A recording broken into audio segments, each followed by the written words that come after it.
Et tu nous as dit, je m'en vais vous préparer une place. Quand j'aurai fini, je reviendrai vous prendre. Quelle promesse. Et nous savons que c'est infaillible. Ce matin, Seigneur, oh, mes frères s'attendent à toi. Mes sœurs également s'attendent à toi. Moi, je m'attends aussi à toi. Oh Père, si tu peux faire quelque chose que tu avais fait avant ta mort, Seigneur, cela fera que nos yeux puissent s'ouvrir. Oh Père, agis, parle-nous, vivifie ta parole, mets l'homme de côté. Oh Jésus, je suis fatigué de l'habitude. J'ai besoin de quelque chose de nouveau, quelque chose de puissant, quelque chose qui peut me prendre et m'amener loin, très loin, quelque chose qui peut prendre le malade et le guérir, quelque chose qui peut prendre ceux-là qui sont enfermés, ceux-là qui sont en prison, les libérer. Oh Père, merci Seigneur. Nous croyons qu'il y en a, Seigneur. Et tu vas te manifester. C'est comme je le disais, Seigneur, envoie-nous la pluie. Une pluie abondante, d'un grand réveil dans nos vies, Seigneur. Que nous devenons des réveils de Douba. Oh Seigneur, ce n'est pas impossible. C'est possible. Qu'est-ce que Moïse avait fait pour que tu puisses apparaître à lui dans le buisson ardent? Qu'est-ce que Paul avait fait? Quelle prière il avait fait pour que tu le rencontres sur le chemin? Rien du tout, Seigneur. Oh Père, et tu as dit dans ta parole, je me suis laissé trouver par ceux-là qui ne me cherchaient pas. Et j'ai dit, me voici. Je répondis, j'ai répondu à ceux-là qui ne me demandaient rien. Alors que nous te cherchons, Père. Nous te demandons, Père, une portion encore de ton esprit. Père, accorde-le-nous. Souffle en nous un souffle de vie, afin que mon frère, ma soeur deviennent des êtres vivants. Oh Père, et ton souffle de vie aujourd'hui, c'est le Saint-Esprit. Nous en avons besoin, Seigneur, grandement. Nous nous abandonnons à toi. Nous allons lire les Écritures. Oh Seigneur, j'aurais aimé, Seigneur, si ton prophète était vivant, nous puissions l'inviter ici du haut de cette chaîne. Que nous puissions nous asseoir et lui nous prêcher. Mais Père, après son départ, tu as choisi des auxiliaires pour pouvoir répéter ce que le prophète prophète a dit. Ce matin, Seigneur, nous voulons répéter ce que le prophète a dit. Parce que dans ce que le prophète a dit, c'est ce qui prépare l'épouse. C'est ce qui donne la vie. Oh Jésus. Un seul mot de ta part. C'est ce dont nous avons besoin ce matin. Afin que nous puissions sortir ici. Oh, consoler. Afin que nous puissions sortir ici. Guérir. Remplir. Dans la joie. Disons que notre Dieu nous a parlé. Oui, Père. Maintenant, Père, je te donne mon corps. Je te donne mon esprit. Je te donne mon âme. Comme tu n'as pas d'autre main que nos mains, d'autre bouche que nos bouches, alors prends possession sur moi. Alors parle. Que ce ne soit pas un homme, mais parle, Seigneur. Quand tu parleras, c'est là qui sont malades ici. Même si c'est une maladie chronique, ils seront guéris. Quand toi tu parleras, même si quelqu'un est dans le péché, il sortira du péché. Quand toi tu parleras, même si quelqu'un est aveugle, ses yeux s'ouvriront.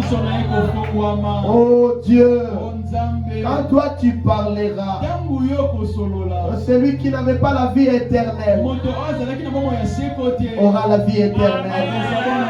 Quand toi tu parleras, les boiteux marcheront.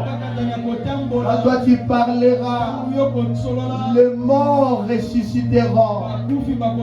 Quand toi tu parleras, nous aurons des solutions à nos problèmes. À qui d'autre irons-nous, Seigneur? Car c'est toi qui as le parole de la vie éternelle. C'est toi qui es le tout en tout. Alors bénis-nous ce matin. Même moi je m'attends à ce que tu me parles. Que tu m'orientes, Seigneur. Tu sais ce que tu m'avais dit, Père. Comme tu m'avais réprimandé une autre fois. Maintenant j'attends, Seigneur, que tu puisses m'orienter. J'ai besoin de toi. Parce que sans toi, je ne peux absolument rien faire. Nous comptons que sur toi. Oh Jésus, répands l'esprit de Jésus. Répands le Saint-Esprit. Comme nous chantons, le Saint-Esprit est là. La mort a disparu. Dieu donne un plein salut. Pas un salut à moitié. Je prie, Père, que tu nous éclaires. Que tu dissipes les ténèbres dans nos vies, Seigneur. Que nos vies changent. C'est le plus grand miracle. Ce n'est pas ressusciter les morts. Ce n'est pas guérir les malades. Mais c'est, Seigneur, donner la vie. C'est sauver. Prendre un pécheur et le rendre un saint homme. Oh, c'est ce dont nous avons besoin, Seigneur. Je me souviens de Marie de Magdala, une pécheresse. Mais quand elle t'a rencontré, elle est devenue une sainte de Dieu. Oh Seigneur, nous voulons ta présence. Nous voulons toi. Nous voulons toi l'omnipotent. Et que tu parles. Nous abandonnons à toi. Que soit la gloire. L'honneur.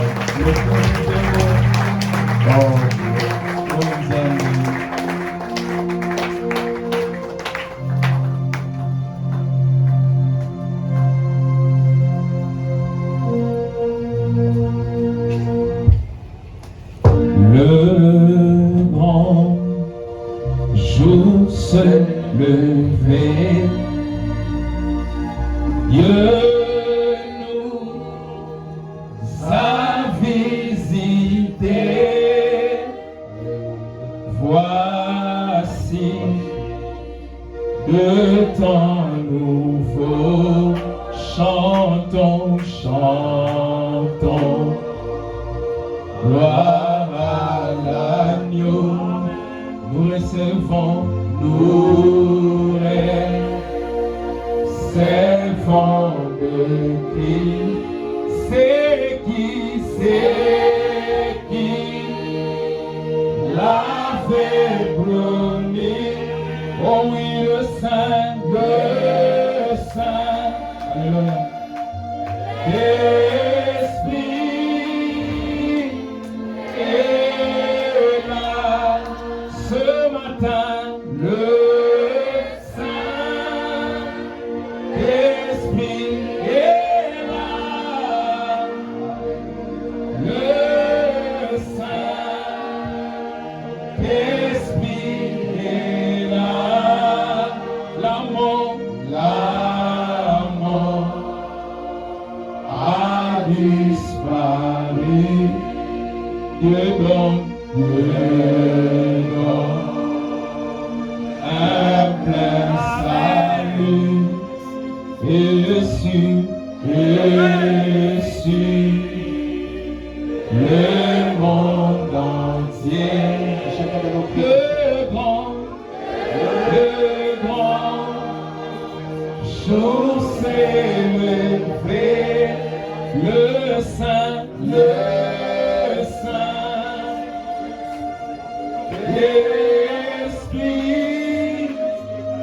est là, l'obscurité s'enfuit, la lumière a jailli, chasse de quel troublé, tout est débilité. À Christ, le roi de rois, répand l'esprit de foi, le Saint, l'Esprit est là, oh, le Saint-Esprit est là, le Saint-Esprit est là, la mort a disparu, Dieu donne un plein salut, et sur le monde entier, le grand jour s'est levé, le Saint-Esprit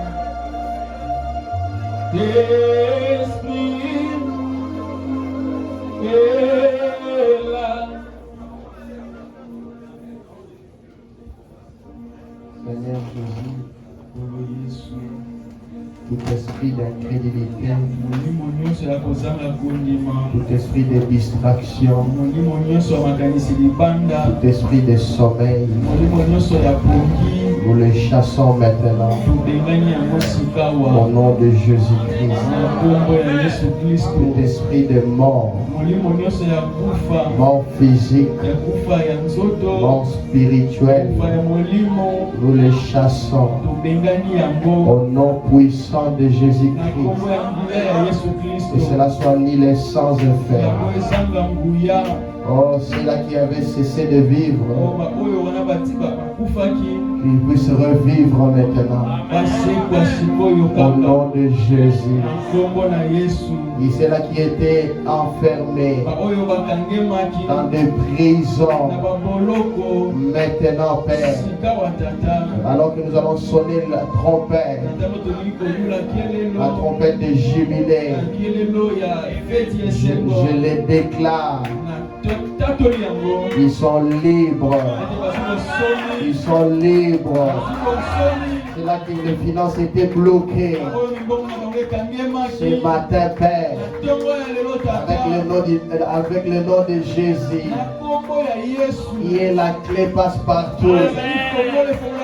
Nous ouvrons ces finances-là au nom de Jésus-Christ. C'est là les voyages étaient bloqués. Dans le nom de Jésus-Christ, nous ouvrons ces voyages-là. Dans le nom puissant de Jésus. C'est là les affaires n'avançaient plus. Ce matin, nous déclarons que cela va avancer. Dans le nom puissant de Jésus. Bénis nos âmes. Alors que nous nous abandonnons à toi. Au nom de Jésus-Christ. Amen. Avec les Bibles.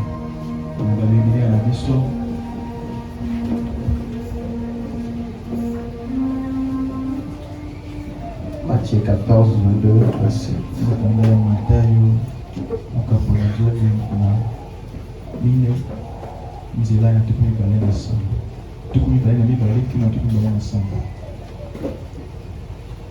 Aussitôt après, il obligea les disciples à monter dans la barque et à passer avant lui de l'autre côté, pendant qu'il renverrait la foule.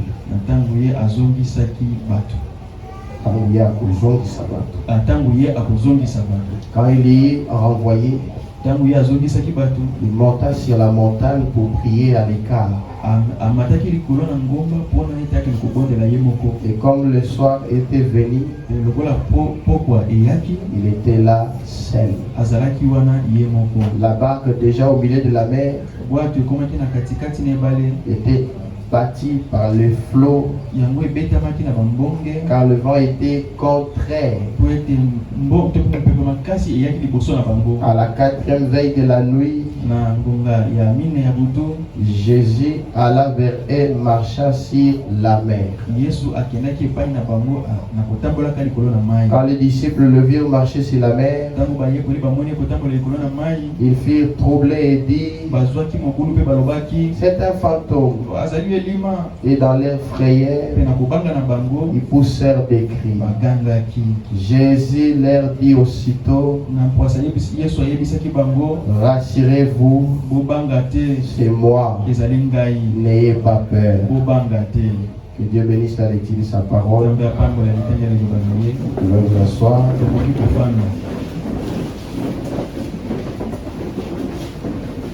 Encore une fois, je vous salue au nom de notre Seigneur Jésus-Christ.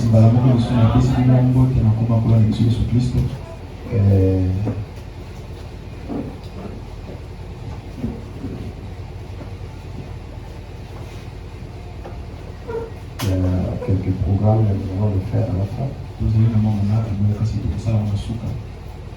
Nous allons parler ce matin. C'est un sujet que le prophète a prêché. Il a prêché ça plusieurs fois.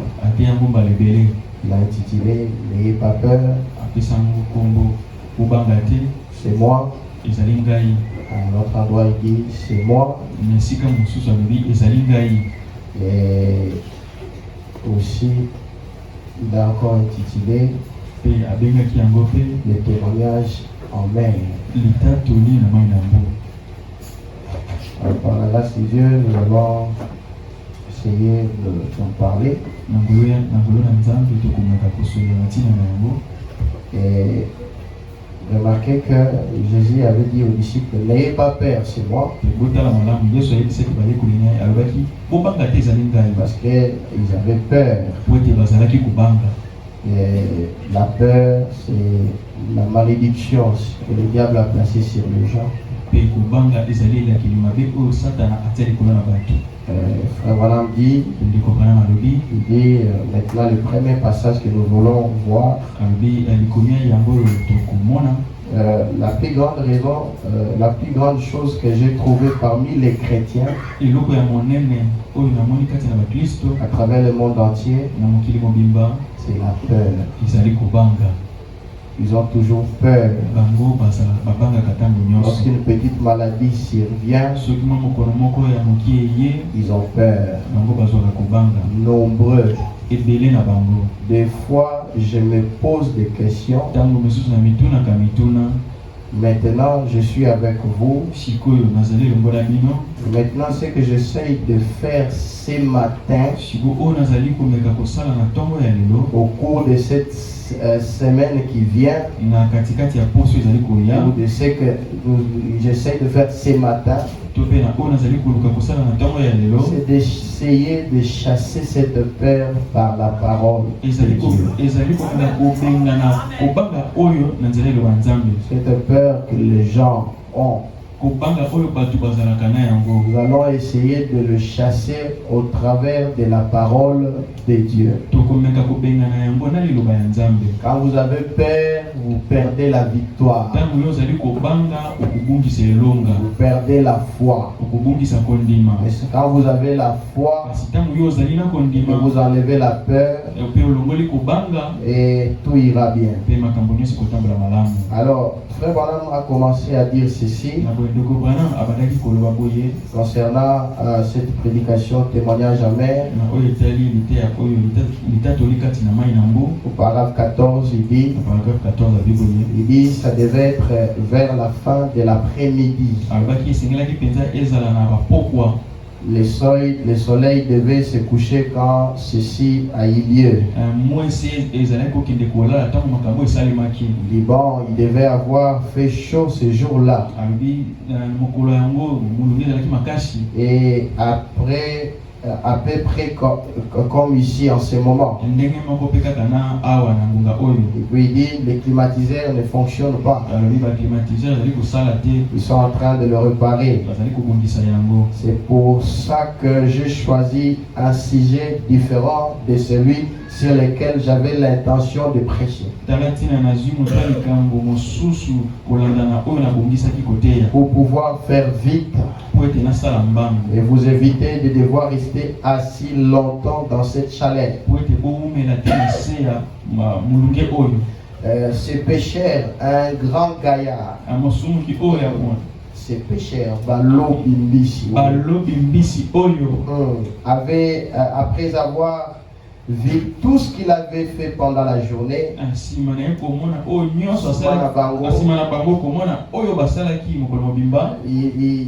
Pierre avait observé Jésus dans son grand ministère. J'aurais aimé avoir vécu à cette époque-là pour le suivre. Mais vous savez, je suis content d'avoir encore ces mêmes privilèges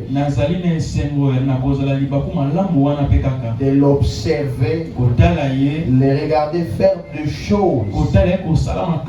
Et c'est le plus glorieux c'est plus glorieux de l'observer aujourd'hui que ça l'était à l'époque. J'ai plus de foi en lui maintenant. Et je peux avoir plus de foi maintenant que j'aurais pu en avoir à l'époque.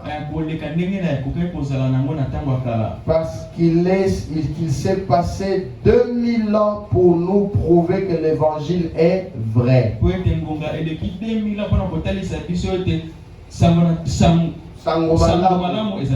Et croyez-vous que l'évangile est vrai? Oui, l'évangile est vrai. Et 2000 ans plus tard, il est toujours vivant et en train de faire exactement ce qu'il faisait à cette époque-là. Aujourd'hui aussi, il guérit les malades, il ressuscite les morts, il donne des solutions. Donc l'évangile est plus vivant aujourd'hui,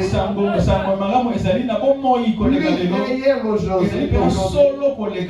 Il est plus puissant aujourd'hui. Il fait des grandes choses aujourd'hui qu'il avait fait là-bas. Et frère Branham dit alors, nous avons une plus grande assurance et un plus grand fondement pour la foi maintenant que ce qu'ils avaient à l'époque. Nous avons un plus grand fondement. En effet, il n'était qu'un homme qui se promenait en prétendant qu'il était envoyé par Dieu, donc Jésus, et qu'il était le Fils de Dieu, et que Dieu confirmait par lui sa parole promise pour ce jour-là. Et il pouvait avoir raison d'en douter. Les théologiens, si vous remarquez, ça faisait pitié. Ça faisait vraiment pitié. Parce que ces théologiens, il aurait crié. Si Dieu n'avait pas aveuglé leurs yeux, la Bible l'a dit. Et c'était Dieu qui avait aveuglé leurs yeux. Et vous savez, et savez-vous qu'il a promis qu'il aveuglerait leurs yeux de nouveau aujourd'hui pour qu'ils ne voient pas ce qu'il en est et qu'ils seraient emportés, enflés d'orgueil, aimant le plaisir plus que Dieu, et ils seront déloyaux, intempérants, ennemis des gens de bien, ayant l'apparence de la piété, mais qu'ils renieraient ce qui en fait la force. Très précisément, une promesse qui revient de nouveau.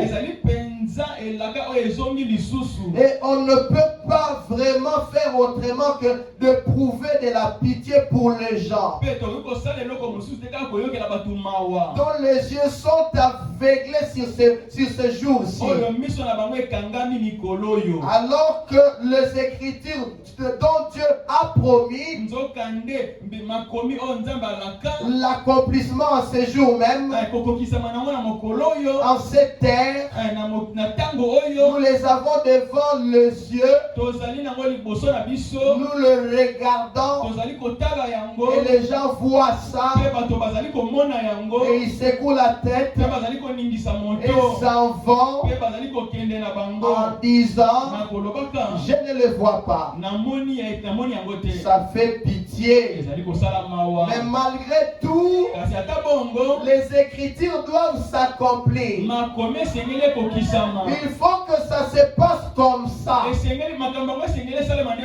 Il faut que les yeux des gens qui soient aveuglés. Et si toi ce matin tu vois et tu as reconnu le jour et ton message de ton jour, c'est l'homme ou la femme le plus heureux. Parce que tu vois. Remarquez que les gens qui sont aveuglés, ils voient avec leurs yeux ici. Mais avec les yeux spirituels, avec les yeux du cœur, ils sont aveuglés. Comme les pharisiens de ce jour-là. Ils voyaient Jésus, même quand il faisait le miracle, mais leurs yeux étaient fermés, aveuglés. Et je remercie Dieu à un temps comme celui-ci, un jour de confusion, que Dieu aille ouvrir nos yeux pour que nous puissions voir les promesses de notre temps. Et madame dit, donc ces disciples avaient été choisis par Dieu. Avez-vous remarqué? Jésus leur a dit qu'avant la fondation du monde, il les avait choisis et qu'ils étaient la sémence prédestinée de Dieu. C'est pour ça quand les ennuis sont arrivés, quand on aurait dit que les gens avaient coincé Jésus avec une question,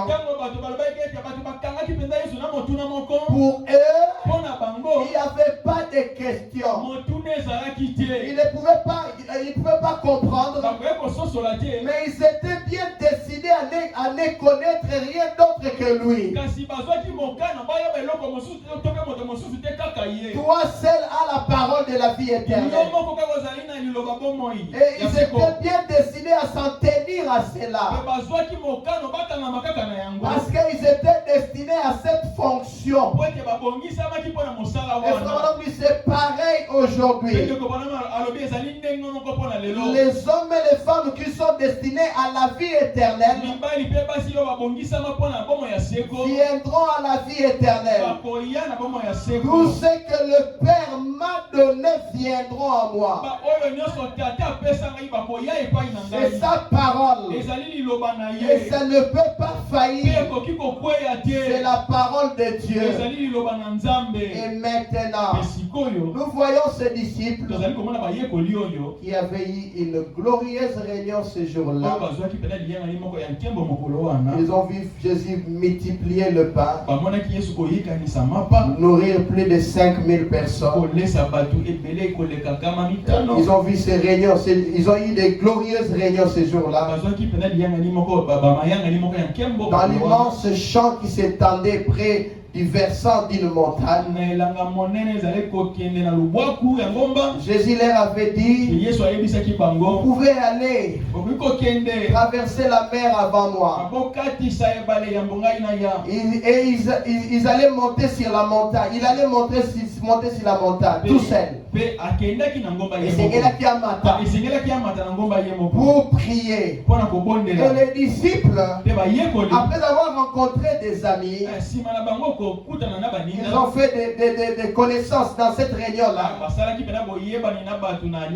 Je peux m'imaginer un peu comment ils se sentaient.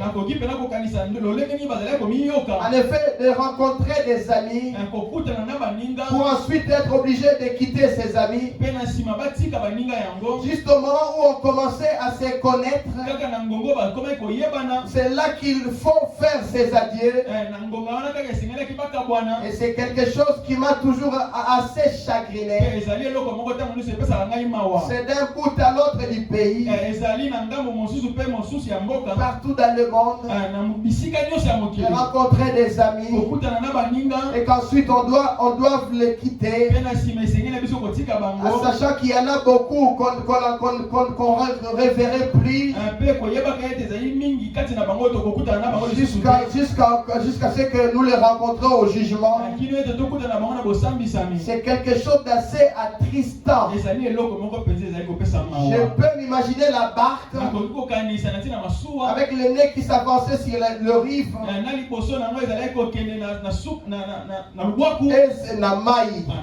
et c'est Simon Pierre avec ses ses bras et ses épaules bien musclées et qui a dit pousser la barque pour lui faire demi-tour et prendre le large.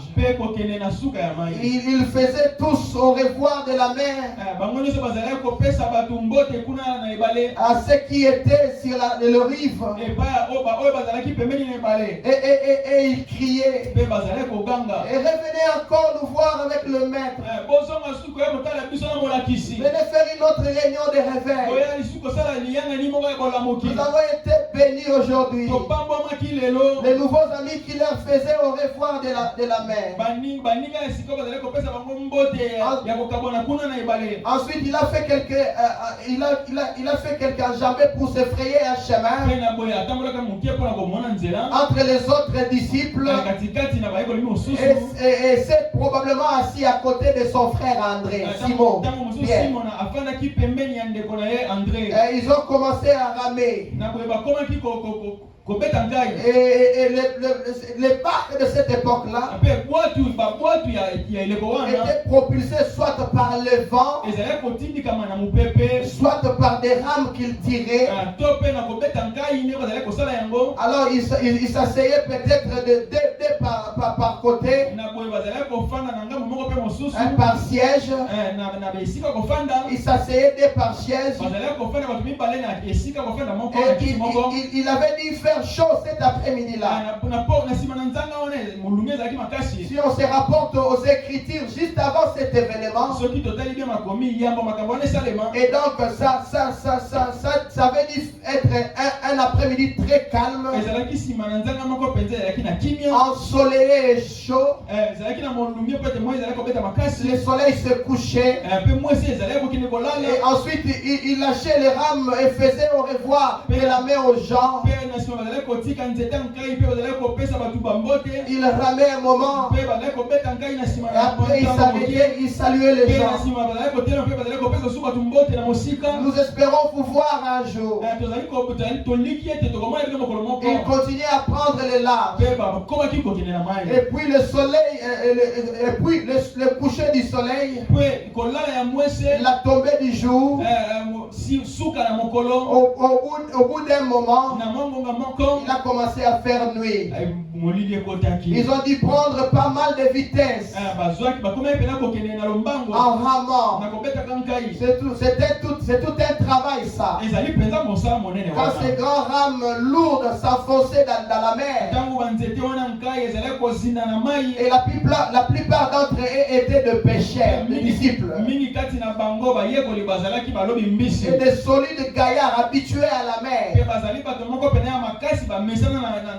Et donc comme ils s'attendaient à ce que Jésus ne tarde pas à monter dans une barque pour venir les rejoindre,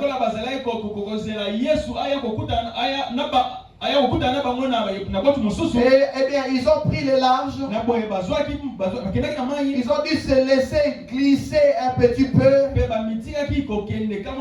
Ils ont mis la barque en mouvement. Puis ils se sont laissés aller.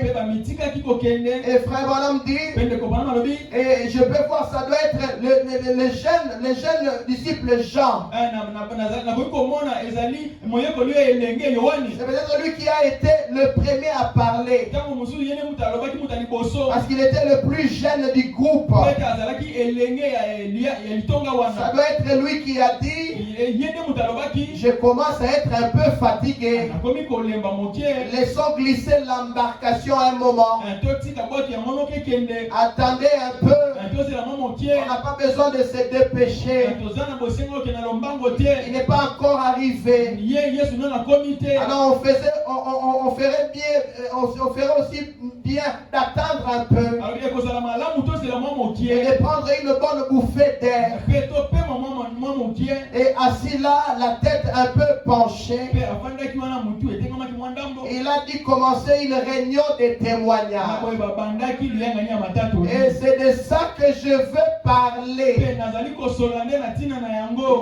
Je dois être lui, et ça doit être lui qui s'était redressé le le premier qui a dit. Ça doit être Jean qui s'est redressé qui a dit. Il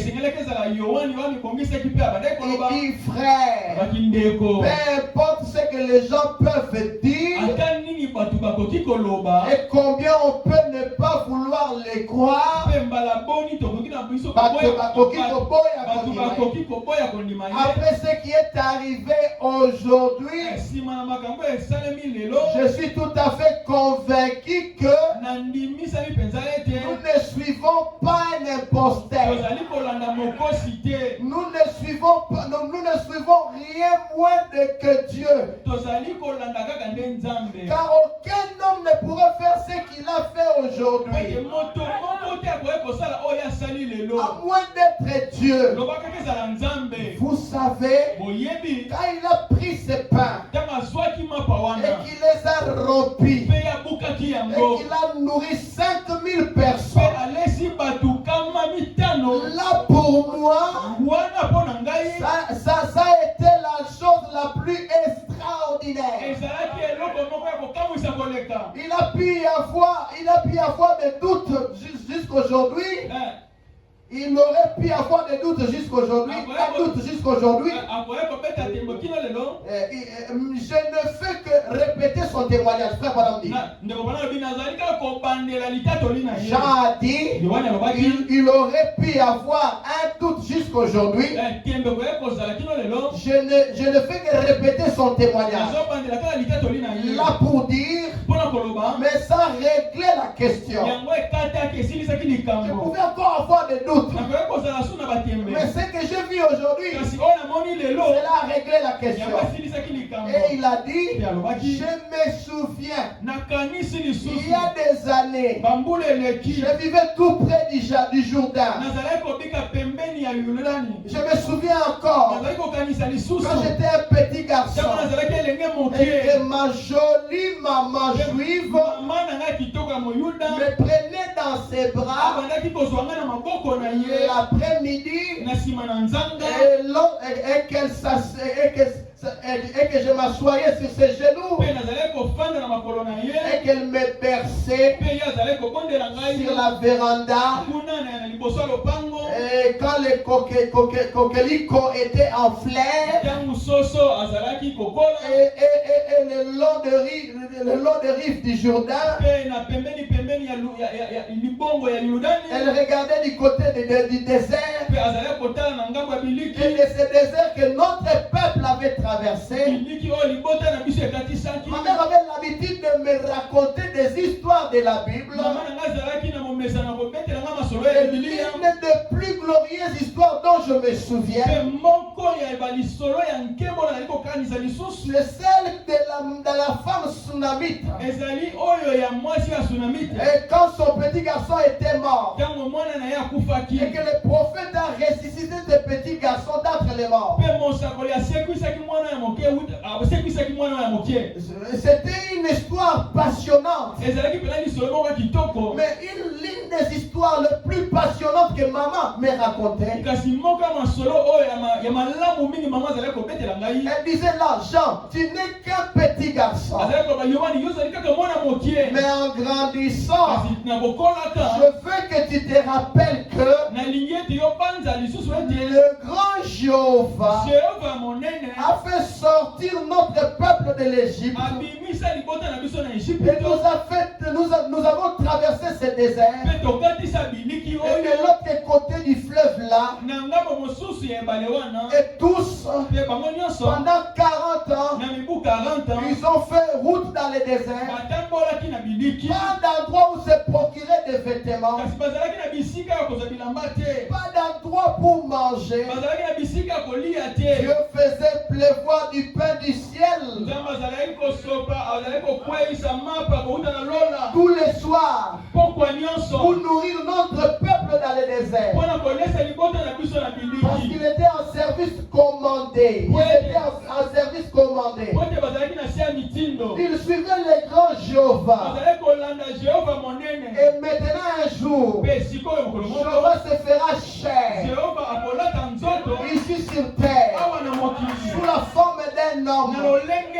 On l'appellera loin le Messie. Et Jean dit, je me souviens. Il disait, j'étais un petit garçon. Avec ma petite tête de garçon, j'ai cherché à comprendre. J'essayais de comprendre. Comment Dieu a-t-il fait pour nourrir ces 2 millions et demi de personnes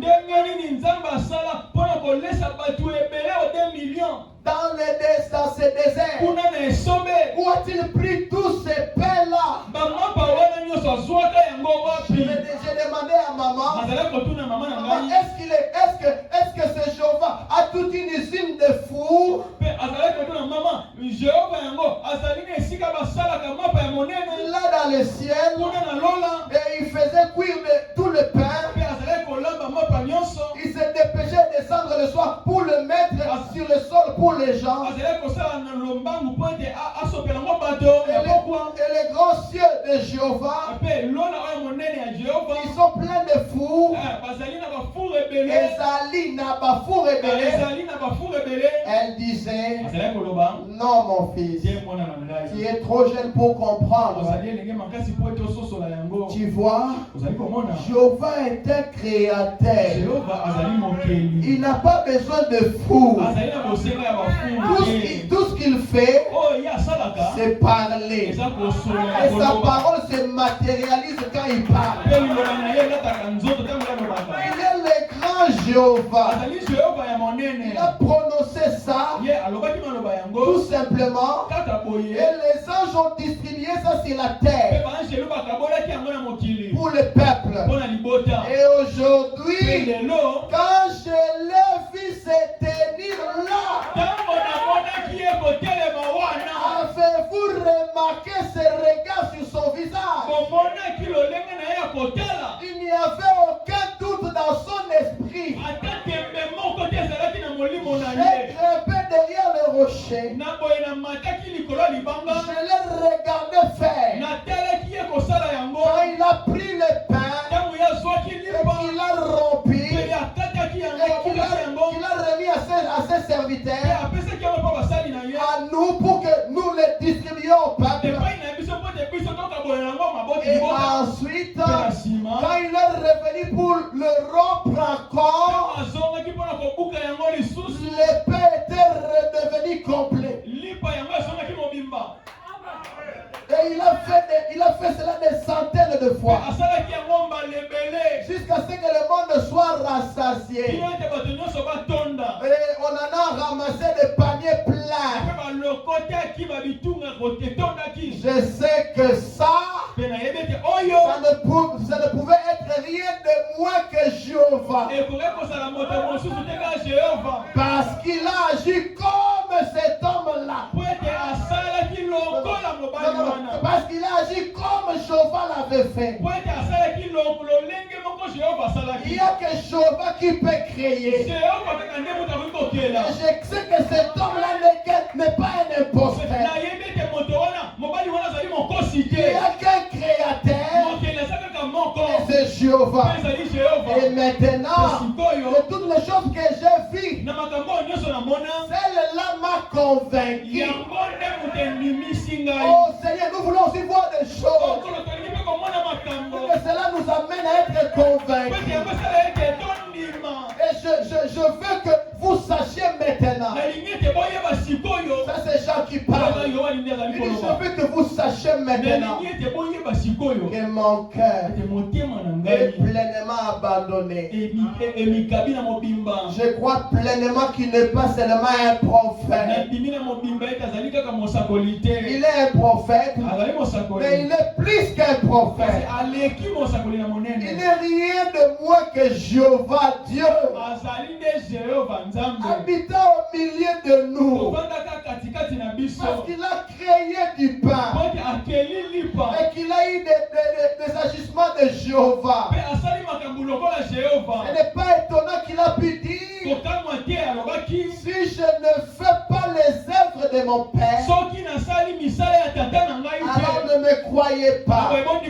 Mais si je fais les œuvres de mon père, et que vous ne pouvez pas me croire, croyez aux œuvres, parce que ce sont elles qui rendent témoignage de moi et qui montrent qui je suis. Il me semble que les gens auraient pu voir ça facilement. Jean était convaincu qu'il était le Messie. C'est lui dont Esaïe avait dit: un fils nous est né. On l'appellera conseiller, prince de la paix, Dieu puissant, Père éternel. Jean était convaincu à cause de ce qu'il avait vu. Le jeune homme donnait son témoignage. Et juste à ce moment-là, Pierre, à peu près à ce moment-là, Simon Pierre a dit: une minute. Là, si c'est une réunion de témoignage qu'on va faire, j'aimerais dire mon mot. Vous savez, j'étais très sceptique face à ça. Quand mon frère André, il avait assisté aux réunions de réveil des gens, le prophète qui avait témoigné de ce que le Messie allait venir, et que ce serait lui qui le présenterait, j'étais un peu sceptique face à ce qu'André me disait, parce que j'en avais entendu de toutes sortes, les histoires de Messie et tout le reste. Mais vous, les frères, vous vous souvenez vous vous souvenez tous de mon vieux père? Il s'appelait Jonas. Et vous vous souvenez de lui? C'était un croyant très ferme. C'est ce qui nous manque aujourd'hui, mes amis. Des croyants très fermes à la parole de Dieu. Il dit c'était un croyant très ferme. Je me rappelle encore, maman et papa, et nous tous, la pêche c'était notre gagne-pain. Quand on n'attrapait pas de poissons, on avait besoin de pain, alors on se mettait à genoux et on priait Dieu. Dieu, donne-nous une bonne pêche aujourd'hui.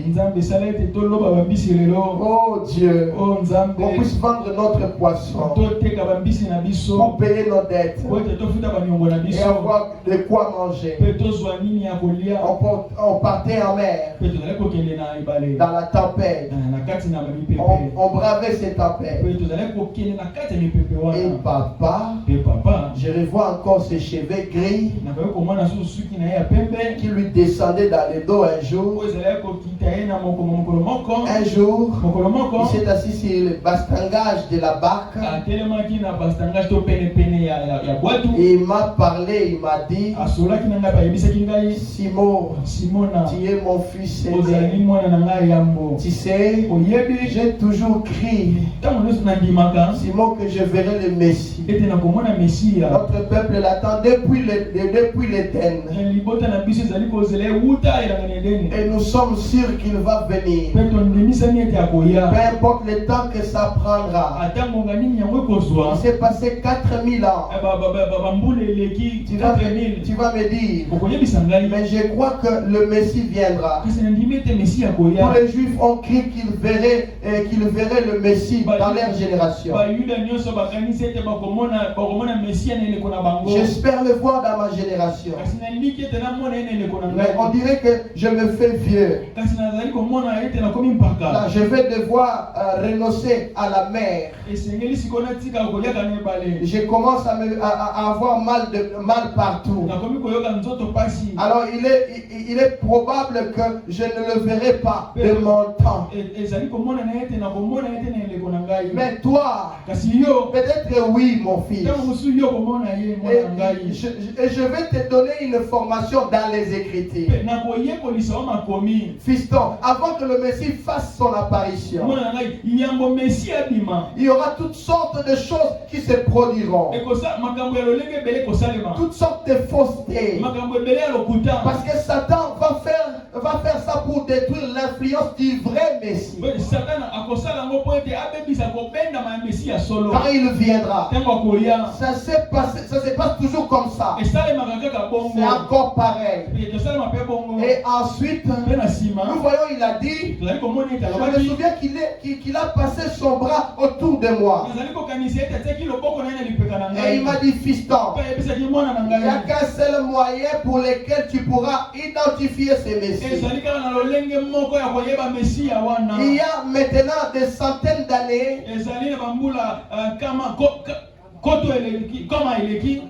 qu'on n'a pas eu de prophète. Malachie était notre dernier prophète. Ça fait déjà 400 ans qu'on n'a pas eu de prophète. Mais souviens-toi, Moïse nous a dit dans les Écritures que quand il viendrait, le Messie sera prophète. Et quand il entrera en scène, il nous a été enseigné à nous les Juifs de croire les prophètes. Et le voyage du Messie sur terre, c'est une parole prononcée par Dieu. Il nous a promis. Et la parole vient toujours au prophète. Et le prophète confirme cette parole. N'oublie jamais, fiston. Il se peut qu'il s'élève de grandes choses. Il se peut qu'il y ait des grands enthousiasmes. Des grandes choses. Mais souviens-toi, le Messie sera un prophète. Parce que nous savons que Dieu ne change jamais sa façon de faire. Et il a dit que le Messie sera prophète. Alors souviens-toi, fiston, ce sont les prophètes qui ont la parole du Seigneur. Et quand le Messie viendra, il sera prophète. C'est comme si je pouvais encore le sentir. Simon qui dit, Simon Pierre qui dit, c'est comme si je peux encore le sentir. Disons Simon, passant son bras autour de moi. André était là. Qui avait le filet à ce moment-là. Il regarde son frère André, il dit, tu te souviens André? Il dit, oui Simon, je m'en souviens. Et André, qui cherchait à me dire que ces gens étaient un prophète. Non, Jean est prophèt. Et que Jean était un prophète. J'avais autre chose à faire. Je devais vendre le poisson et tout. Alors il y avait des années que papa était mort. Mais j'ai toujours gardé ça à l'esprit. Papa a dit que ce Messie sera un prophète identifié dans les Écritures. Quand nous écoutons la parole, partout nous partons, cela reste dans notre esprit. Et je prie ce matin que la parole de Dieu ne soit pas seulement gravée à l'esprit, mais que cela soit gravé dans votre cœur. Je l'ai toujours gardé dans mon esprit. Bien que papa est mort il y a longtemps, mais je l'ai toujours gardé dans mon esprit. Et André m'a demandé d'aller à une réunion. Et je suis allé à la réunion. Là où cet homme, c'est Jésus était. J'avais entendu toutes sortes de rumeurs. Avant lui, un autre Jésus avait apparu. Il s'était fait passer pour quelque chose de grand. Il en avait attiré 400 ans à sa suite, 400 à sa suite, 400 personnes à sa suite. Et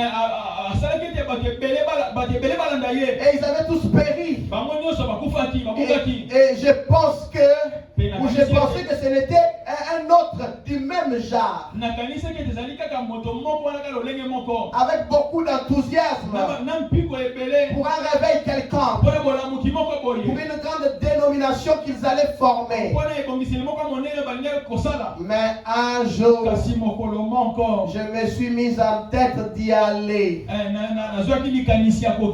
Avec André ici, mon frère. Et je peux m'imaginer qu'à peu près à ce moment-là, la barque s'est mise à danser. Et quelqu'un a commencé à crier. Alors il a dit, Simon Pierre a dit, assieds-toi, ne secoue pas la barque. Attends une minute, reste tranquille. Et il a dit, vous savez, quand je suis allé là-bas, et que je me suis présenté devant lui la première fois, il m'a regardé droit dans les yeux. Et il m'a dit comment je m'appelais. Et je ne m'avais jamais vu avant. Je ne m'avais jamais vu avant. Il ne m'avait jamais vu avant. Et non seulement il me connaissait, moi, mais il connaissait aussi ce saint homme qui était mon père. Qui m'avait instruit dans les Écritures. Il a dit, Simon, tu es fils de Jonas. J'ai su que c'était le Messie. Pour moi, ça avait tout de suite réglé la question. Pour moi, la preuve était là. Et ça doit être Philippe qui a dit, est-ce que je peux dire un mot? Est-ce que je peux dire un mot ici? Là il a dit, frère Nathanaël, j'espère que ceci ne te froissera pas. En effet, vous savez que nous avions étudié le rouleau pendant des années et des années pour voir ce que le Messie sera. C'est vrai. Mais quand je l'ai vu faire ça, je me suis dépêché d'aller chercher mon ami ici, Nathanaël. Je suis allé le chercher, mon ami ici. Et quand il est arrivé, Nathanaël a dit, je vais le raconter. Je vais le raconter.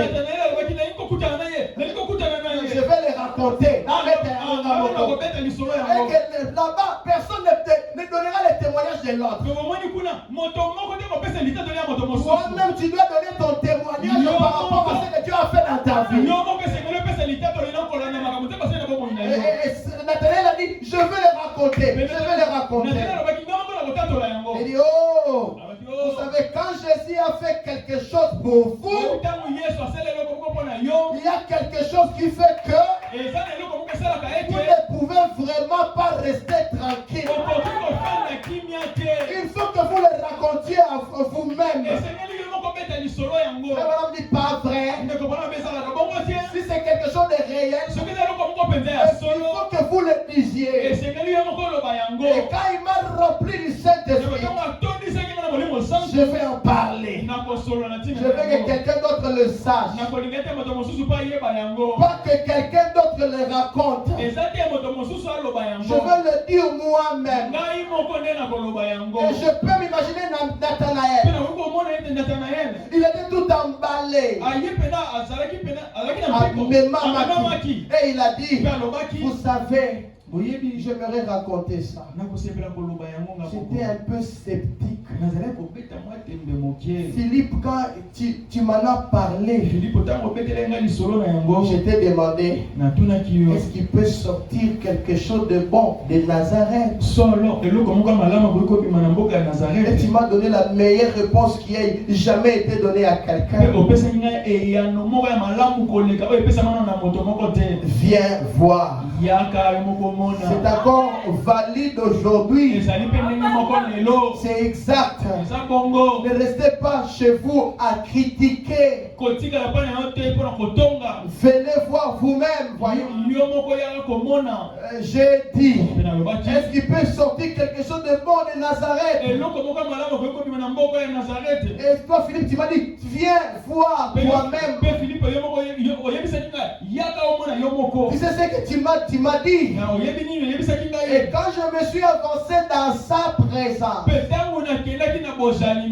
qu'il m'a dit que j'étais un hébreu, un israélite, que j'étais un homme honnête, je le savais. Mais je me suis demandé, comment est-ce possible? Il avait l'apparence d'un homme ordinaire. Je m'attendais à voir le Messie descendre des corridors dorés du ciel pour se présenter directement au chef de la dénomination ici à Jérusalem. Arrivé là en disant, Caïphe, je suis arrivé. Mais ils ont vu qu'il était venu de Nazareth, d'une famille pauvre. Et en fait, il avait assez mauvaise réputation. Il passait pour un enfant illégitime. Il était là avec des vêtements ordinaires sur le dos, pas comme un sacrificateur ou quelqu'un, juste un homme ordinaire. Et je me suis dit, quand je me suis avancé, ça c'est Nathanaël. Quand je me suis avancé, comment est-ce possible? Ça, un Messie, un vieux vêtement sur le dos. Il est porté quand il était tout jeune homme. Il portait encore le même vêtement là. Et ses cheveux lui descendaient dans le dos. Il était comme un homme simple de la vie. Et il m'a regardé en face. Et il a dit, avant que Philippe t'appelle, quand tu étais sous l'arbre, je t'avais vu. Pour moi, c'était réglé. Je suis par la parole que c'était le Messie. C'était lui. Après, alors la barque devait danser. La réunion de témoignages battait son plein. Il passait vraiment de bons moments merveilleux là-bas. En mer. Il se réjouissait vraiment beaucoup. Et André a dit, j'aimerais raconter quelque chose qui m'a laissé un peu perplexe.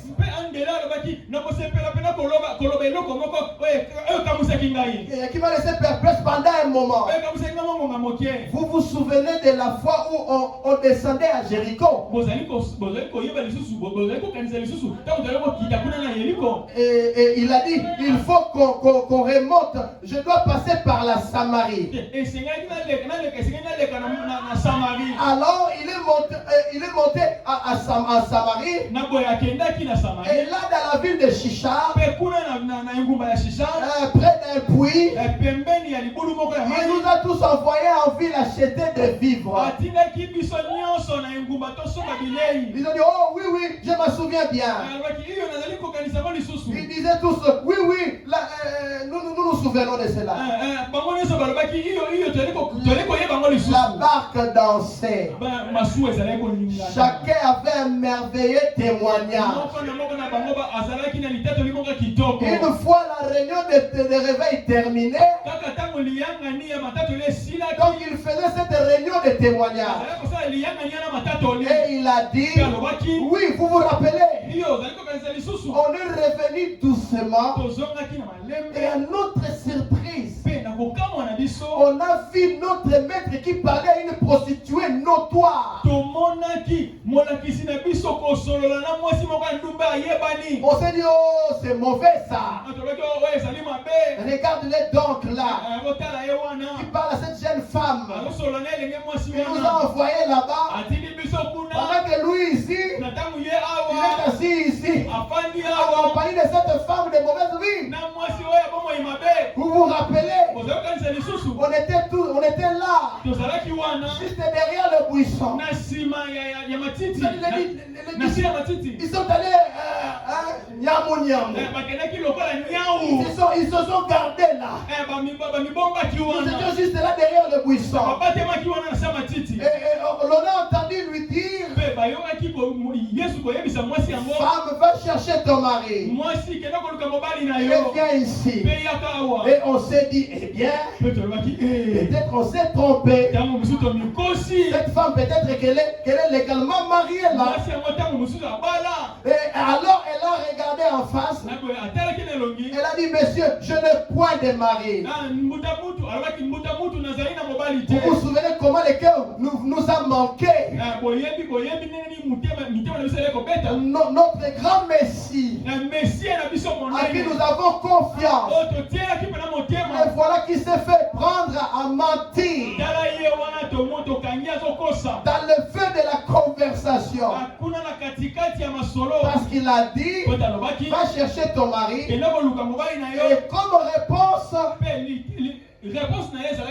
comme réponse de la femme, elle a attesté qu'elle n'avait pas de mari.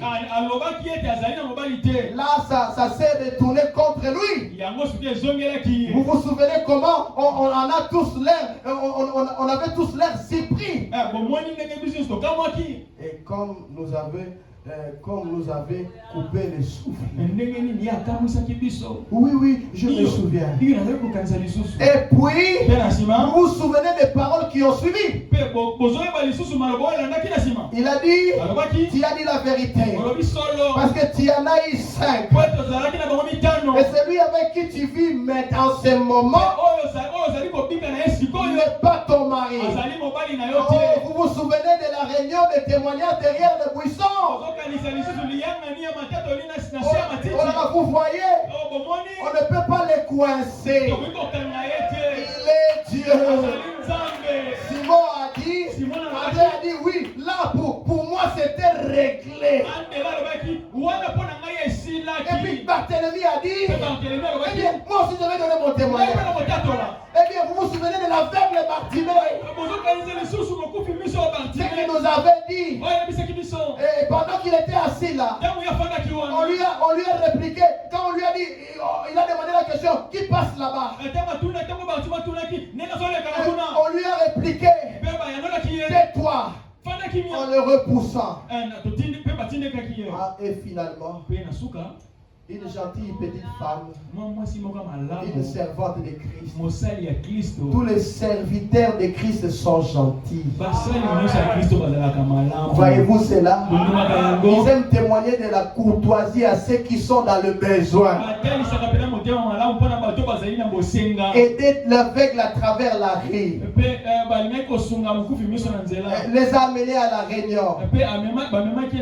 Ils aiment aider les aveugles à travers la rue. Les amène à la réunion et faire de bonnes choses. Lorsque le voisin est malade, ils vont l'aider sans jamais attendre de l'argent. Faire du bien aux gens. Tous les serviteurs de Christ sont comme cela. Ils aiment assister ceux qui sont fauchés et opprimés. Et ces pauvres vieil aveugle était repoussé là. Et tous criaient. L'un disait, salut, salut le roi.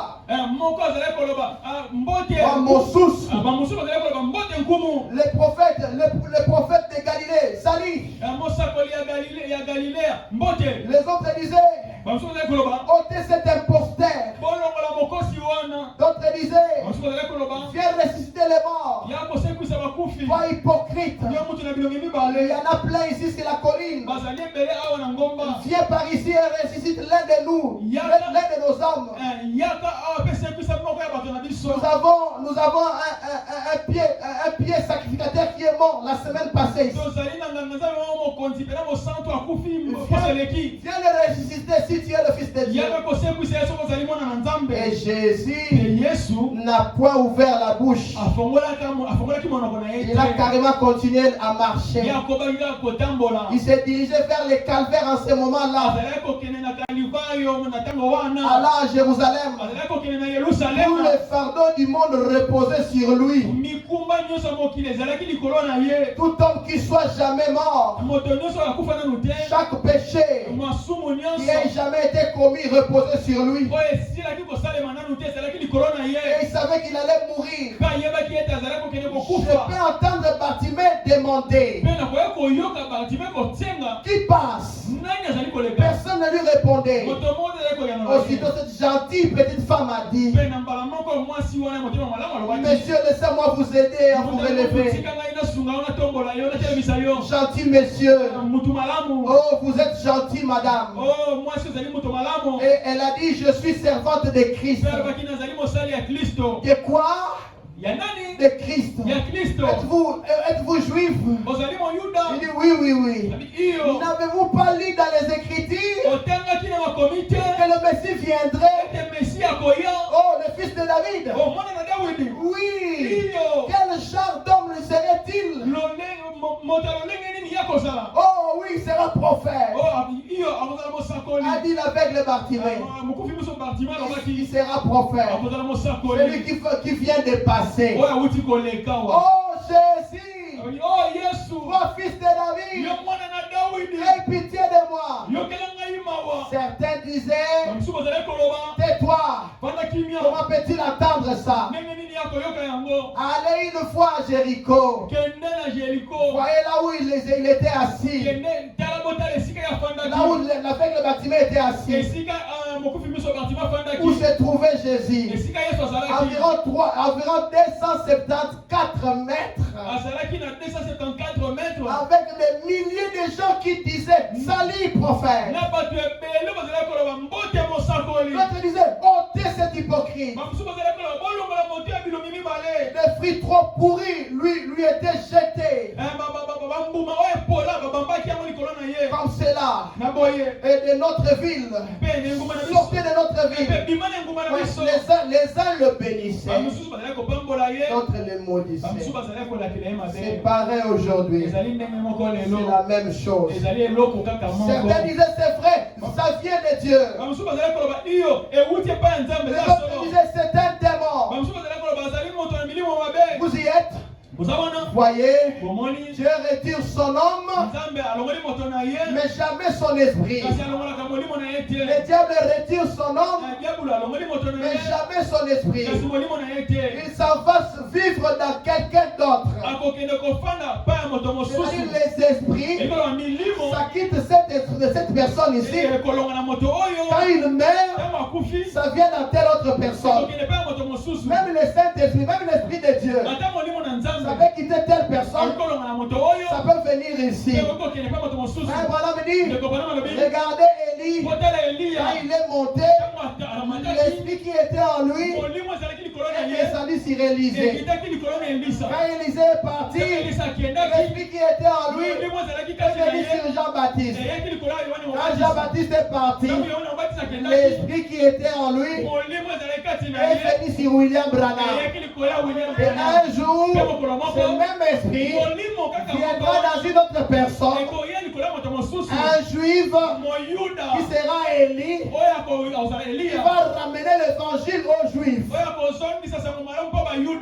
Vous le savez, assurément, les deux esprits, partout où les hommes se sont rassemblés, vous trouvez les deux esprits. Alors Jésus ne pouvait pas l'entendre. Il ne pouvait pas entendre Bartimée. Naturellement, il y avait trop de bruit. Mais l'aveugle Bartimée avait dit dire ceci. Je sais donc que c'est le Messie. À ma connaissance, devait venir. Je sais qu'il est un prophète. Il a donc dit s'être prosterné sur ses genoux et avoir dit Jéhovah. Voyez, c'est conforme au reste des Écritures. La femme qui a touché son vêtement, il est un souverain sacrificateur. Donc vous pouvez toucher le vêtement. Jéhovah, je suis aveugle. Je n'ai pas d'argent. Une intervention chirurgicale. Ils ne pourront me faire aucun bien. Cette opération, même si j'avais ils ne pourront me faire aucun bien. Jéhovah, c'est le fils de David. Il me dépasse. Aie pitié. Sa foi l'a arrêté. La foi d'une mendiant aveugle. Une personne négligeable. Ce n'était pas son cri. Jésus ne pouvait pas entendre cela. Il y avait trop de bruit. L'un disait telle chose, l'autre disait telle autre chose. Mais la foi de l'aveugle Bartimée a arrêté Jésus. Et remarquez que mes amis, Jésus était le soleil de la justice. Et il y avait dans la Bible quelqu'un qui avait arrêté le soleil. Et c'était Josué. Mais maintenant regardez, l'aveugle Bartimée a arrêté le même soleil de la justice qui passait déjà. Il ne pouvait pas l'entendre. Mais la foi de l'aveugle. Laissez-moi te dire, ce matin, ta foi peut arrêter Jésus. Ou qui s'intéresse à ton problème. C'est ta foi qui peut l'arrêter. En effet, c'est ce que Jésus a dit. Il dit, rappelez-vous, avec le péché du monde sur lui, Allah à Jérusalem, la foi d'un mendiant l'a arrêté sur son chemin. Je souhaiterais avoir quelques jours. J'aimerais vous prêcher un soir. Juste de prêcher sur Jésus s'arrêta. Le soleil s'arrêta. Un de ces jours, le temps s'arrêtera. Mais Jésus s'arrêta et dit, quand il a regardé l'aveugle Bartimée, il a dit, appelez-les. On lui a dit, prends courage. Il t'appelle. Et voilà qu'il allait en tâtonnant même. Certainement quelqu'un a dit, il était pour arriver là où il était Jésus. Quand Jésus l'a regardé, il lui a dit, ta foi t'a sauvé. Et vous vous rappelez ce que l'aveugle Bartimée avait dit? Il a dit que c'était le fils de Dieu. Cet homme-là était un fils de prophète. Il était un prophète. Ma foi a été assez forte. Non, ça c'est l'aveugle Bartimée qui parle. Ma foi a été assez forte pour l'arrêter. Je lui ai demandé que je recouvre la vie. Et il m'a dit, ta foi t'a sauvé. Je me tenais là, regardant. Moi qui marchais dans les ténèbres. Vous savez, un aveugle, il marche dans les ténèbres. Il ne voit pas. Mais ces moments-là, quand seulement ses yeux sont ouverts, il dit j'étais aveugle. Mais maintenant, je vois. Et j'ai pris que ce matin, celui-là qui est aveugle, que Jésus t'ouvre les yeux. Et afin que tu vois les promesses de ton temps. Afin que tu vois qu'il n'est pas mort. Que Jésus-Christ est le même hier, aujourd'hui et pour toujours. J'ai commencé à voir une ombre. Salomon dit, Bartimée dit, j'ai commencé à voir une ombre. Je me suis mis à observer. Et là, j'ai vu mes mains. J'ai couru sur la route, me réjouissant. Et les disciples ont dit, oui, nous nous souvenons de cela. Et à ce moment-là, nous commençons à voir. Le diable doit avoir regardé par-dessus de la colline de Galilée. Il a dit, oh, les voilà là. Déjà une réunion de témoignages. Mais ils sont partis sans lui. Il n'est pas avec eux maintenant. Comme il n'est pas avec eux maintenant, c'est donc le moment de les avoir. Le diable a dit, maintenant je vais le couler. Je les ai eu, ils s'en vont sans lui. C'est exactement ce qu'il essaye de faire maintenant. Il met donc à envoyer son souffle empoisonné. Il s'est mis à envoyer son souffle empoisonné. Ouf, ouf. Et la vieille mère a connu une dépression nerveuse. Et les vagues se sont mises à sauter, s'agiter. Et je vais le couler maintenant. Il était là, faisant brûler les yeux sur chaque vague. Le diable était dans chaque vague. Il faisait briller les yeux sur chaque vague.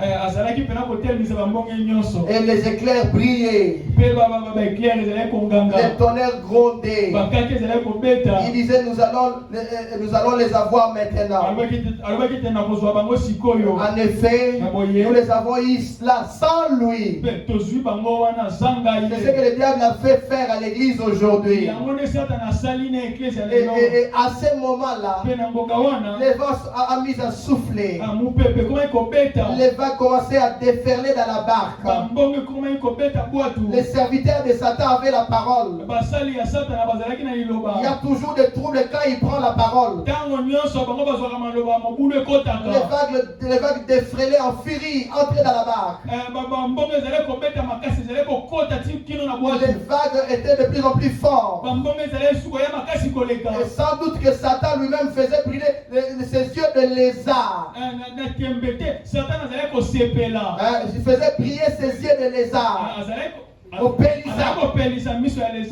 Et disant je veux les effrayer à mort. Ensuite les noyer. Cette fois-ci je les ai eu sans lui. Et les vents soufflaient tellement dans le sens contraire. Et la barque fut complètement remplie d'eau. Et les rames s'est cassées. Ces gens-là, ces gaillards-là, ils n'arrivaient plus à rien faire. La barque était parlotée. Tout espoir était perdu. Il n'y avait plus d'espoir. Après qu'il fut ballotté d'une vague à une autre,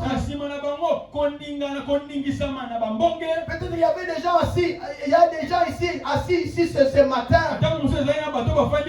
Ils sont dans cette même condition.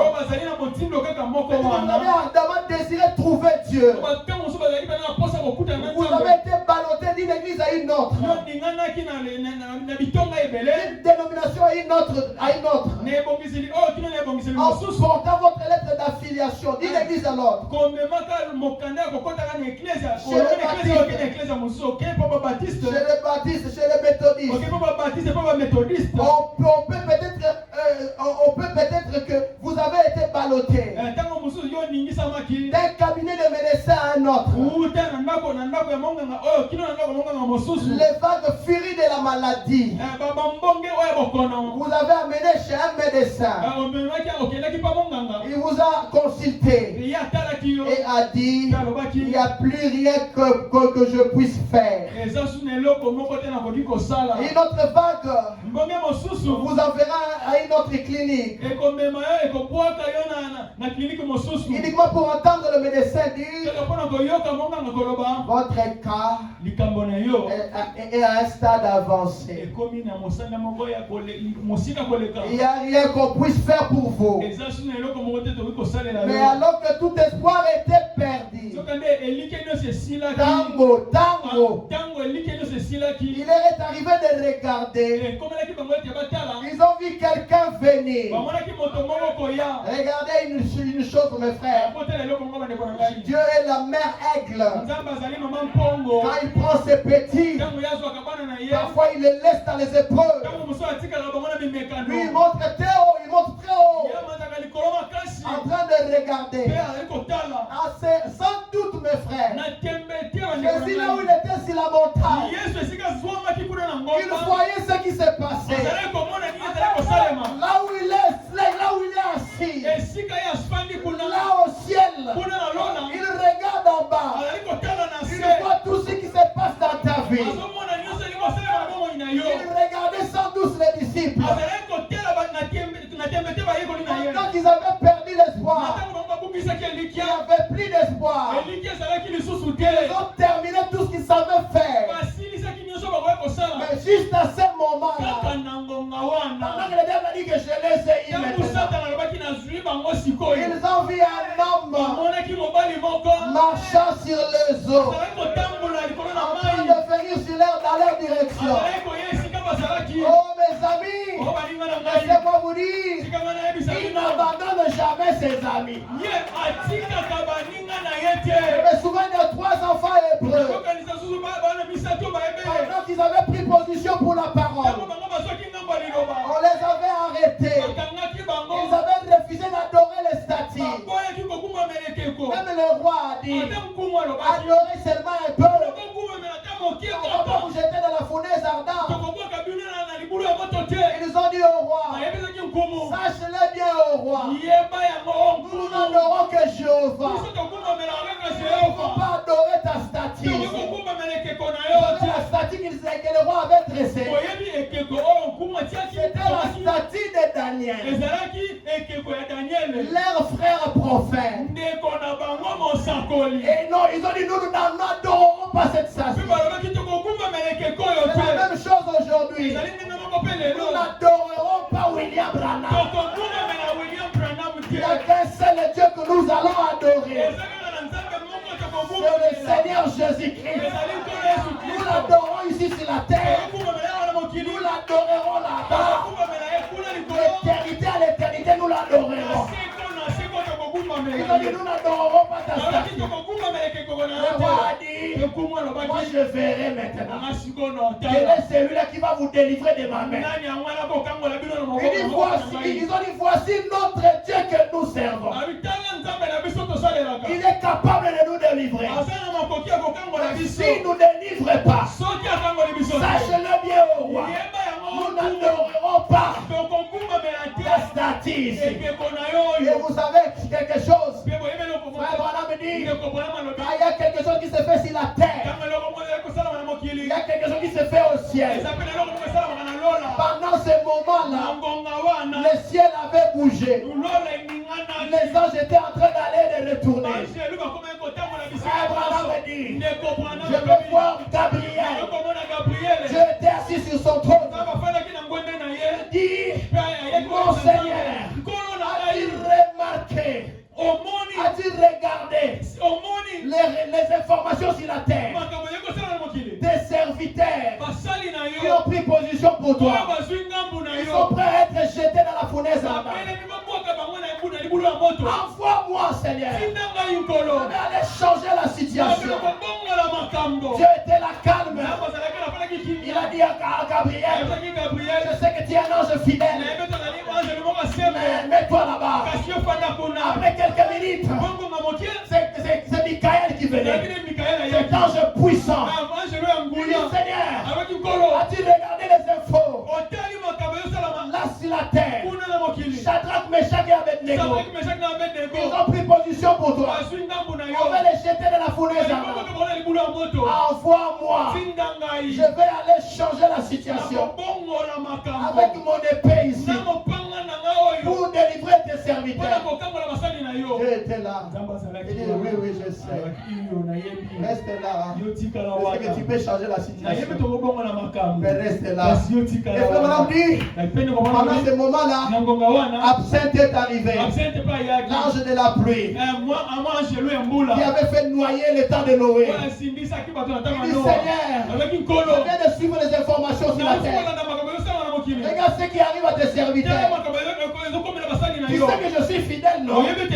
Quand tu m'avais envoyé, j'ai noyé le temps de Noé. Tu as vu ce que j'avais fait? Envoie-moi maintenant. Je vais aller éteindre le feu là. Dieu a dit oui. Je sais que tu es capable. Je sais que tu es capable. Et pendant ce moment-là, qu'on avait lié Shadrach, Meshach et Abednego, on voulait les jeter. On dit, je vois Dieu. Il a appelé le vent du nord. Il a appelé le vent du nord, le vent du sud. Il a réuni les nuages. Même les anges étaient surpris. Ils regardent comme ça. Dieu n'est plus là. Quand ils regardent sur la terre, il était là. Dans la fournaise, avant qu'on jette. Shadrach, Meshach et Abednego, lui, il était déjà là. Quand on les a jetés, le feu ne pouvait rien faire à ces gens. Mes amis, vous souvenez-vous que nous avons le même Dieu? Ce même Dieu là, il est encore vivant. Il est le Dieu des impossibles.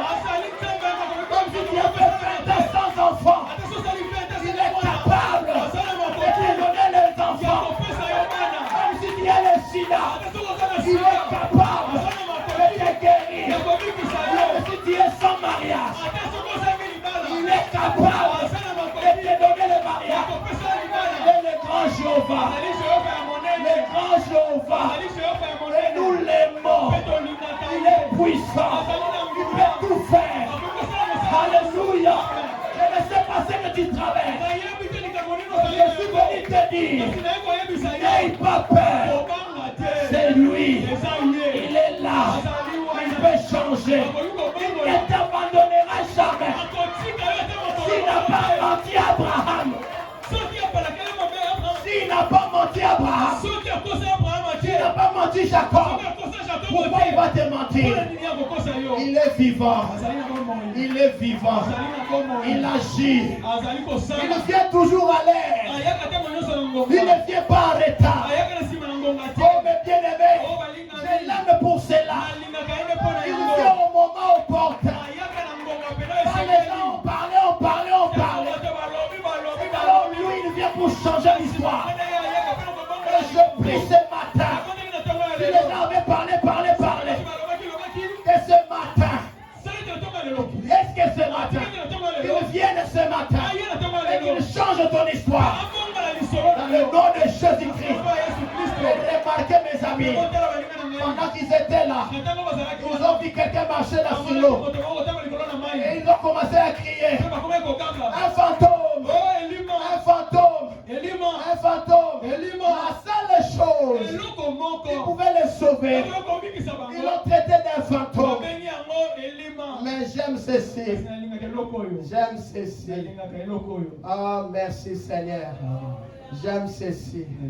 Pendant qu'il disait un fantôme, il est venu. Il a dit, n'ayez pas peur. C'est moi. C'est ce matin, il vous dit, n'ayez pas peur. C'est moi. Et dans la prédication, la rédemption de la puissance, par la puissance, il dit, j'aime ça. Après que Jésus est ressuscité des morts, ces paroles, c'était constamment ne crains point. C'est ça le problème de l'église aujourd'hui. Vous avez terriblement peur d'échouer. Comment pouvez-vous échouer alors que vous êtes en Christ? Vous ne pouvez pas échouer. Dites à ton voisin, je n'échouerai pas. Parce que je suis en Christ. Quand tu es en Christ, la victoire est certaine. N'ayez pas peur de la vie fictive. Parce que nous avons celui qui tient la vie fictive. N'ayez pas peur. Vous ne pouvez pas échouer. Vous avez la vie éternelle. Écoutez, aucun démon de l'enfer ne peut vous faire ébranler. Aucun démon de l'enfer ne peut vous faire ébranler. Vous avez la vie éternelle. Jésus l'a dit. Il dit, n'ayez pas peur d'échouer. Et il dit encore, si seulement vous regardez à la parole de la promesse pour aujourd'hui, vous entendrez cette même voix vous parlez dans la parole. C'est moi. Je promis que je ferai ceci dans les derniers jours. Ne craignez point. N'ayez pas peur. Mettez votre confiance en moi. Le Fils de Dieu. Qui il est? Il est Dieu. Croyez-le maintenant. Faites-lui confiance. Même dans l'heure la plus sombre. Faites-lui confiance. Il est celui qui change les choses. Jésus, il est spécialiste dans des choses que d'autres ne peuvent pas faire. Ce que la science ne peut pas faire. Ce que papa ne peut pas faire. Ce que le pasteur ne peut pas faire. Mais Jésus, lui, peut le faire. Oh, mes bien-aimés, n'ayez pas peur. N'ayez pas peur. Si tu as besoin d'un travail, n'ayez pas peur. D'ailleurs, je te recommande. Je ne suis pas directeur là-bas, mais je suis plus qu'un directeur. Je te recommande là-bas. Et tu auras un bon boulot. Dans le nom de Jésus-Christ. Comment ça arriverait? Moi-même, je ne sais pas. Mais lui, il accomplira sa parole. Je ne sais pas comment il fait. J'ai seulement bonne confiance. Moi, j'ai seulement bonne confiance. Ma foi regarde à toi. Toi, agneau du calvaire. Change ma tristesse en joie. Votre foi regarde à qui? Ce matin, je veux que tu regardes à Jésus. N'ayez pas peur. Jésus a dit, n'ayez pas peur. Je ne suis pas un fantôme.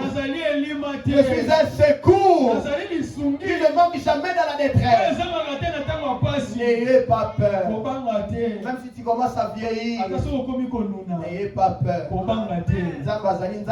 Surprise. Notre Dieu, c'est un Dieu de surprise. Oui, mon frère. N'ayez pas peur.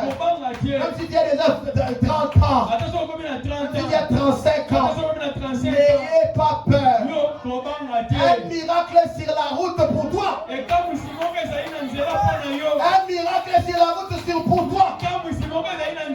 N'ayez pas peur. C'est Dieu.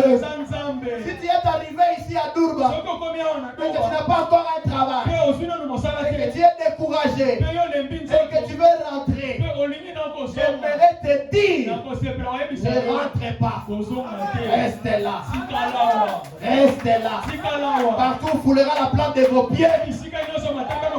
Je vous les donne. C'est votre possession. Dieu créera le même travail. Pas seulement à Kibali, il peut créer un travail même en dehors de Kibali. Oui, parce que je veux voir des millionnaires ici. En francs congolais. Non, pas en francs congolais. En dollars. En livres sterling. Je veux voir que chacun de nous monte.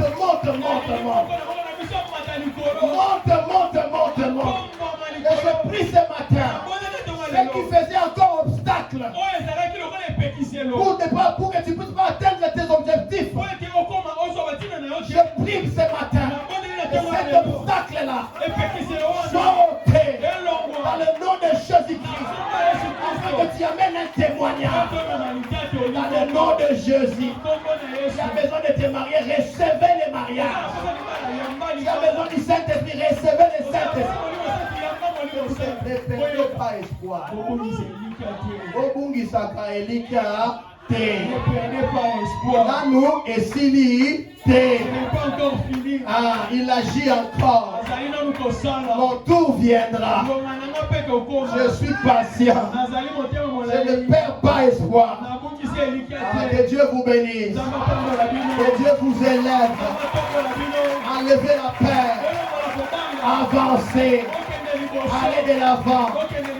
Chaque pas que vous mettez, lui il est déjà là. Il est déjà là pour te précéder. Que Dieu te bénisse. Je le répète, que Dieu te bénisse. Je le répète, que Dieu te bénisse. Que Jésus te bénisse. Que Jésus te remplisse. Prospérer à tous égards. Oh, que Jésus soit l'ennemi de vos ennemis. Atteignez des postes. Très élevés. Priez comme des étoiles dans le ciel. Parce que vous êtes les enfants de Malachika. Que vous avez des un prophète. En qualité de prophète. Vous recevez aussi la récompense du prophète. Branham était pauvre. Quand il est né. Mais il n'est pas mort pauvre. Je prie que ta vie finisse comme lui. Que tu ne meurs pas pauvre. Et que Dieu te bénisse. Et il y a même des maisons. Pas une seule maison, des maisons. Des parcelles avec des maisons construites. Si tu étais locataire, je prie dans 5 ans que tu deviennes propriétaire. Par le nom de Jésus-Christ. Alléluia. Devenez même des entrepreneurs. Les hommes d'affaires et des femmes d'affaires. Au finish, mes amis, soyez remplis. Remplis du Saint-Esprit. Soyez remplis. Remplis de Dieu. Remplis de Dieu. Que Dieu vous fasse trouver grâce auprès des gens de là-bas. Quand ils vous verront, qu'ils trouvent que vous êtes merveilleux. Que vous ayez la grâce. Que Dieu vous bénisse encore. Que Dieu vous élève. Que Dieu vous change. Que Dieu vous remplisse. Que vous puissiez exceller. Allez de l'avant. Même si c'est ton père qui veut se mettre sur le chemin. Je prie que le Saint-Esprit puisse les veiller même sur la terre. Dans le nom de Jésus-Christ. Même si c'est l'oncle et le sorcier qui veut débarrer la route. Je prie que ce matin, que le Saint-Esprit l'enlève sur la route.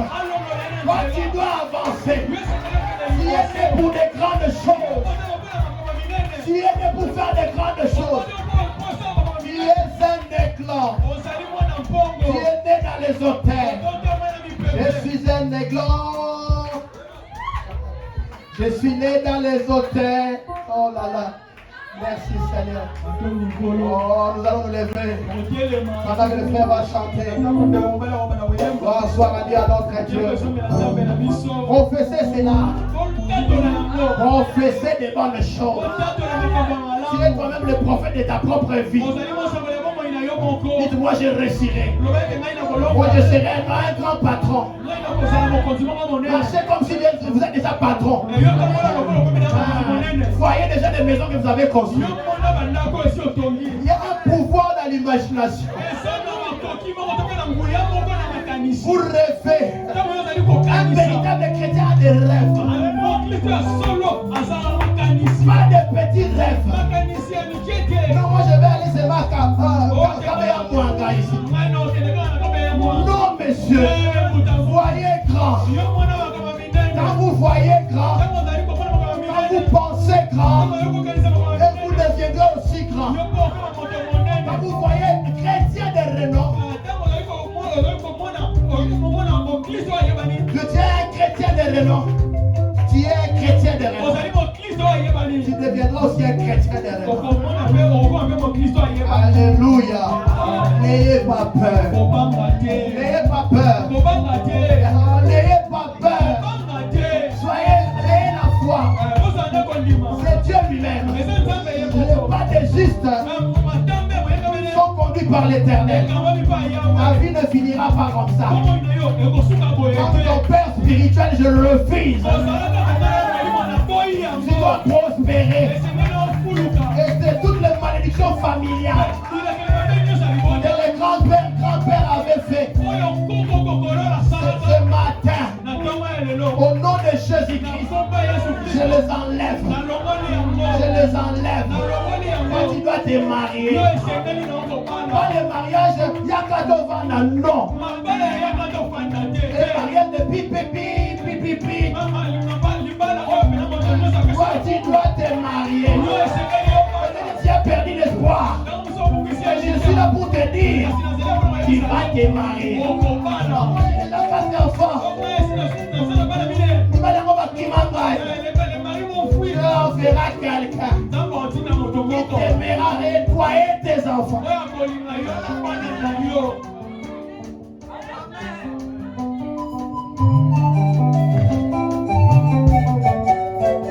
Oh, ce matin, Jésus agit encore.